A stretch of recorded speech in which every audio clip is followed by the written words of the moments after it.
G'day folks, and welcome to this unboxing of Napoleon's Imperium. Quick disclaimer up front. This copy was provided to me by the designer, Andrew Roland, who is an Australian designer. The game was published by Compass Games in 2020. It is a 2 to 8 player team-based game covering the Napoleonic Wars. There's a lot of flexibility in this game. The full campaign, if you play up to maximum duration, it can run for 18 years. But you can set a time limit, a year limit, and you can say, well, let's play to 5 years, and whoever has the most victory points within that 5-year period wins the game. The other victory condition is capture of enemy capitals, and if you capture 3 capitals, a team wins, but that's rarer and apparently is more likely in the larger campaign games. And typically you'll be setting a limit, a year limit, and striving for victory conditions. It is a relatively lightweight game. It's a kind of game that I love. It's big, it runs for hours, but it's easy to teach, and the rules are relatively light to medium weight. It has a weighting of 2.25 in complexity on Board Game Geek, but a game can run from anything from 2 to 8 plus hours. Again, that flexibility in timing. You can set your limit for how many years you want to play, up to 18 for a really big game. It's flexible in terms of players. It is solitaire suitable. Not particularly high solitaire suitable, but I'll certainly be playing this solitaire. And again, flexible in terms of players. 2 to 8, team-based, so you'll have the British coalition alliance powers versus the French and Empire kind of alliance working together. Okay, so I've watched a lot of videos of this. I know a lot about this game already. I've been super excited about this. So let's crack this open and see what's inside. Okay, so front cover here of Napoleon's Imperium. We have a version of Jacques Louis David's Napoleon crossing the Alps. Typical Compass Games sort of box design and sort of aesthetics. The backing here tells us game components and a summary of the game. Now, as I mentioned, this is a game by Andrew Roland.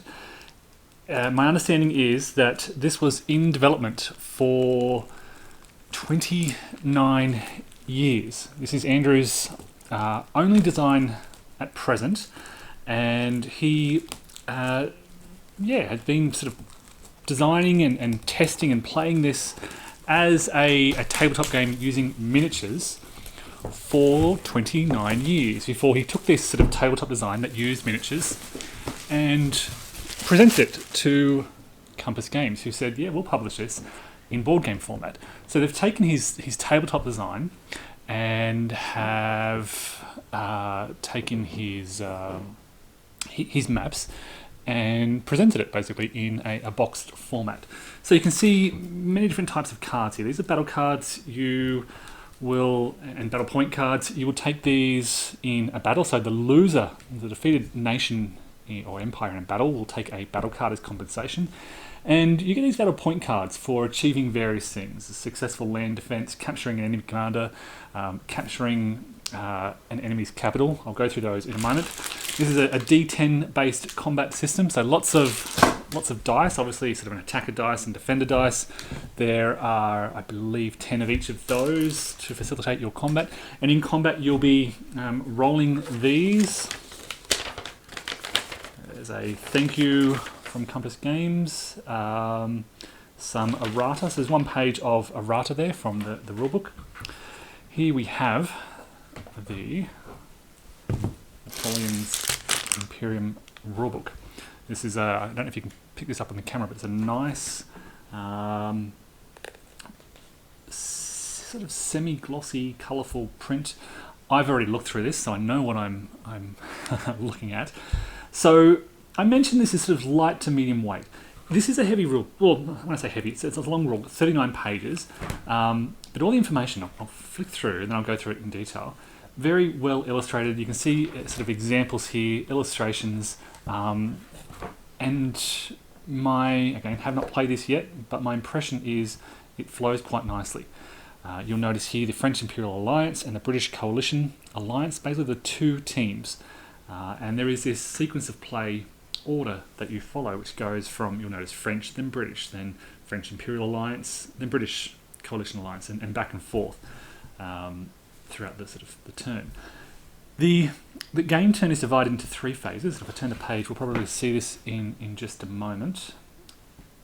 There's just component information, the battle cards, the economy line, which tracks your economy, which is critical. We have starting incomes here. I'll talk about this in just a moment. The map setup, the dice, the battle point victory objective, or the capital objective. I mentioned that a moment ago. And then we have the sequence of play. And here we go. It's pretty straightforward. You have income. You look at what territories you control on the map, and you draw income based on what you see. You increase your income on the track. During this phase, you also make purchases, and you put these units aside in your purchase tray. You then conduct attacks. These are basically movement and attack to conduct a battle. After you've resolved all those battles, you then conduct non-combat movement, and then you're done. And of course, it mentions here that in the first year of play, 1798, there are only 2 phases: income purchases and non-combat movement. There's no combat on that first turn. Again, the order of play and the regular turn sequence. So, there you have information on the purchase tray where you place these units. After that non-combat movement, you'll then place these units you've purchased onto your territories. You purchase units using your money. Different nations have different costs for different types of units: infantry, cavalry, artillery, and fleet. Some units may get discounted rates, or they may have special units available for purchase. Each of the 8 sort of nation states here is a little bit different. They have different strengths, weaknesses, different special units. They're typically, sort of, you notice the French here have more powerful infantry, cavalry, artillery, and it looks like their fleets are the same. The Russians have better infantry, cavalry, and their fleets are a bit weaker. Yeah. So, combat is pretty straightforward. You bring your forces into an area and roll some dice to cause battle casualties. The attack factor, I pointed out here, is variable for the different types of units. You'll inflict casualties on your opponent, and you'll keep going until one person or the other is eliminated. There's information here on capturing capitals, and again, there's a captured capital battle point card giving you 30 points for your team. There's information on commanders. Commanders modify your abilities, providing there are major commanders and minor commanders. You'll only have one major commander, and they can be captured. And if I turn the page, there may be information somewhere around here on ransoming these. Here we go. Here we go. Imprisoning or paroling these captured commanders, whereas minor commanders are just eliminated. If I flick through, there's naval warfare. Of course, you've got fleets in this game, and you can combine fleets into sort of an imperial coalition fleet that can move around on one player's turn. You can attempt to avoid naval battles. There's naval warfare, and again, sea victory battle point cards. There are invasions, and again, here's a joint fleet example and a joint fleet invasion. We have information on the battle cards here, general common concepts and laws, treaties, and general sort of movement information, which is pretty straightforward. You're moving from one area to another, basically. Nation special abilities, all sort of summarised here. And then a series of some really interesting optional advanced rules. There are rules for spies, spying on your enemies, and for weather, variable weather effects. And they affect nations, I'll just point this out here, in different ways. And weather effects, frozen fleets, things like that. Glossary of terms, game point allocations. Now, the game includes these rules to play this sort of not quite as a campaign, but there's sort of this meta scoring system where you record the results from one game, and here we are, the scoring sheet. And you can tally up all the points your friends have scored over time. This is an inventory checklist. Let's go through the components. And here we go, 30 years of game development from 1990 to 1920. It was picked up by Compass Games in around 2018, 2019, and continues to be. So my understanding is that Andrew continues to work on this. He's working on expansions. I did have some information. Here we go. He's got a scenario, the War of the Second Coalition, being printed, I believe, in Paper Wars in an upcoming edition. So keep your eye on that. And he's very active on the forums. This is Andrew's only design published to date, and he's absolutely passionate about this. And I've noticed, looking through the forums, that he has been very active in responding to inquiries. So here we have the weather chart and spaces for the various battle point cards: successful land defense, captured capital, I mentioned, sea victory, spy death, captured commander, and the turn track, the weather chart. We have nation state summary cards. So if you're the Russians, you'll grab this. It will show you where you sit in the order of play, a summary of the turn phase, the costs for your units. So you'll notice they have cheap infantry. Movement rates for these units, their attack strength, shows you sort of normal and then specific to your units, and defense strength, and any special rules that may apply. We have that for the Russians, for the Spanish, for the Austrian Empire, for the Ottoman Empire, and you'll notice they have camel units. For the British Empire, you'll notice special rules here for cavalry, and what have they got here? Stronger infantry. The Nordic nations, the French Empire, and the Prussian Empire. As I said, every nation or empire is just a little bit different to play. They have their own unique peculiarities. And here we have summaries on the two different teams. British team territory chart, and then the French team territory chart, how it's broken up into the different nations. I may have skipped over it, but there are ports on the on the map. There are rules for blockading these ports. There are special rules for Gibraltar as well, which you may have seen as I flipped through the rulebook quite quickly. On the back of these charts, we have really a summary of the different rules: income phase, attack, movement, optional advance rules, and special abilities charts for all those nations in the game. And then we have these beautiful maps. I'll get these out in a moment, so I'm going to put these aside. I'll show you the counters first. So I'll get to the bottom of the box. We have here 1, 2, 3, 4, 5, 6 thick, beautiful counter sheets. So you'll notice these counters have an illustration of the miniatures. As I mentioned, Andrew originally designed this as a tabletop miniatures game, and he used miniatures to represent the various armies and forces and commanders and so forth.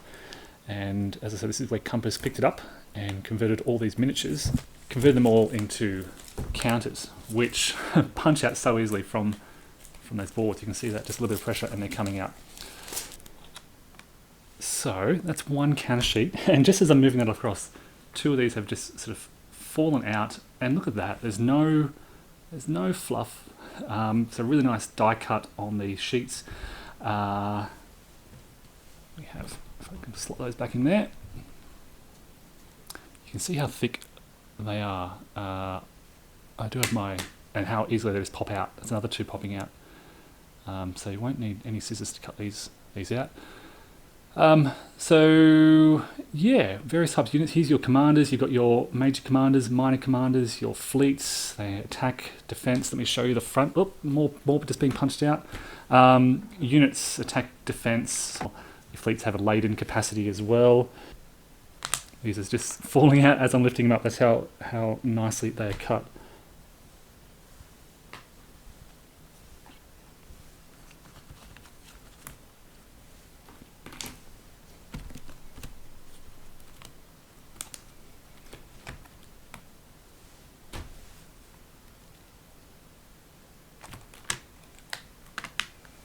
Look at that, they're just nicely falling out. That's the way I like my counters. I have to use scissors and worry about the fluff on the edge. There's some more stacks of counters. Here we have British and Ottoman forces. And then the French. And more stacks of counters. Okay, let's have a look at the maps. Okay, so here we have the two 22 by 34 inch maps. You can see players will sit around the table. We have the French Empire Alliance sitting sort of on the southern half of the table. So they'll have the French here. If you're playing with a full complement of 8 players, you'll have the French, the Spanish, the Austrians, and the Ottomans. And they'll sit around this side of the table with their units facing this direction so they can have a look at their team, their sort of alliance forces spread out throughout the map. You can see how the map is divided into these regions. You can see the income value for these regions, the clear capital markers, the various ports around the map, the income track around the outside of the board, and your purchase trays for where you purchase your units in that income phase to be placed right at the end of your turn. This is not sitting under a plexiglass. This is just sort of, I've just unfolded this and placed that on the table, but it gives you a sense of what it looks like. So yeah, in terms of space, you're looking at, there's a little bit of an overlap of about half an inch or so. So two 22-inch maps gives you about a 44-inch width, 43.5 technically, by 36-inch depth. Very clear. Britain, France, Prussia, Austria, Russia, Spain. Yeah, very clear, decent size. So if I can, you can see how clearly and easily they fit within these areas.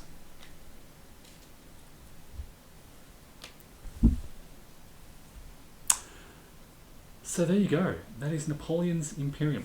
I mentioned earlier, again, I say light to medium weight. It's I think many experienced gamers will grasp this very easily, but there's a lot going on.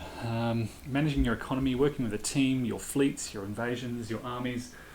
There is certainly scope here, and with those optional advanced rules as well, things like spies and weather, the variable player powers. Yeah, there's a lot that you can do.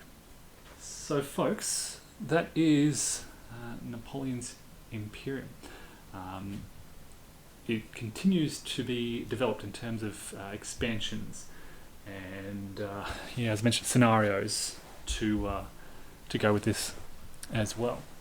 So that is a design by Andrew Roland, published by Compass Games. Check it out if it's of interest, and thanks everybody for watching.